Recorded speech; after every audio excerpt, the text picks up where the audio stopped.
President-elect Joe Biden saying his #1 priority when he takes office is fighting the COVID-19 pandemic and getting to work on economic recovery. Biden laying out a $1.9 trillion rescue plan that includes additional relief checks for Americans. Let's bring in Jason Furman. He's former chairman of the White House Council of Economic Advisors and professor of the practice of economic policy at Harvard. And Doug Holtz-Eakin is president of the American Action Forum, former director of the Congressional Budget Office. So a great panel for us to have here. Doug, this Biden rescue plan, let's put it up here on the screen here. We said $1.9 million. One of the things that you see here is the $1,400 stimulus checks. The $15 minimum wage, I know you've written about that a lot. There's money for schools, money for state and local governments. Do you think that this number hits the nail on the head, or is it too large or too broad? I think the most important thing about the Biden plan is the strategy of passing it in regular order, which will require votes by Republicans in the Senate to get to 60. And in light of that, I don't see how 1.9 trillion gets through. That's a number that's well beyond what is necessary. And the composition really doesn't make a lot of sense. There's no reason to raise the minimum wage. That has nothing to do with economic recovery. Indeed, it would damage small businesses who've already suffered tremendously during this downturn. So I think there are some elements, especially the focus on vaccinations and controlling the coronavirus, that make sense. But taken as a whole, it's really a mixed message. Interesting. Jason, what do you think he can get done? I think he can get a lot done. He wants to do it through regular order. I think that would be the better way to do it. But if he needs to do something to address this pandemic, to get the economy growing more quickly, I don't think he should wait for everyone in Congress to do that. There's a lot of money here for vaccinations, a lot of money here to reopen our schools. It helps provide relief to families who need it.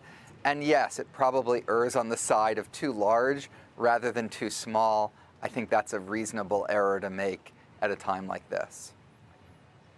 Jason, could I follow up with you on that in terms of the money for people? I mean, because I've long been worried, I think all of us have been, about the people who lost their jobs. And over the summer, Larry Summers wrote this about $2,000 stimulus checks, okay? He said that was a mistake because the vast majority of families who are still working and whose incomes have not declined or whose pension or Social Security benefits haven't been affected, the pandemic has reduced the ability to spend more than the ability to earn. And yet there are people, of course, who need the relief because they're not able to work.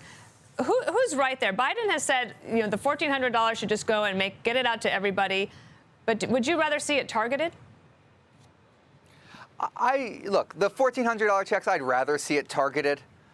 But if we're going to err on the side of giving a few extra people money and making sure no one falls through the cracks, again, I think that's a better error to make than have some people left out and suffering. And there's been a lot of suffering in our economy, too. So, yeah, I think you could improve on the targeting of that, especially in terms of incomes. I hope that happens in the congressional process.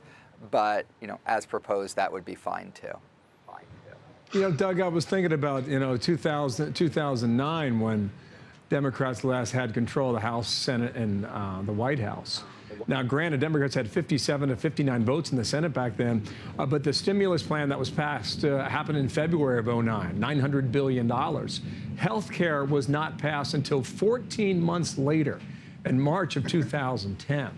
So how much of the apple are you able to bite off, given a Senate that's at 50-50 now, and a House that's pretty much close to it as well?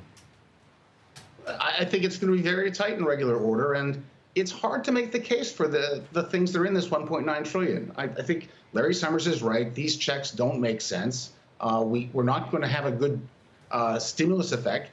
Checks have a terrible track record of stimulus. They weren't very good in 2008, weren't very good in 2010, and they should be targeted as relief for those long-term unemployed. And it doesn't make sense to both have all the vaccination and control the virus and spend hundreds of billions of dollars to extend UI. If you're going to fix the virus, you don't need to extend UI. You don't need to fix the schools. So either they're planning to have a vaccination plan that fails, or they're planning to waste about $1 trillion. So I think when people reflect on this, they're going to think, hey, we spent $900 billion last month. Why are we doing this? And it's going to be tough to get it through. It's going to be fascinating. Jason Furman, Doug Holtz-Eakin, we love having you. Hope to have you back. Thank you. Thank you, gentlemen.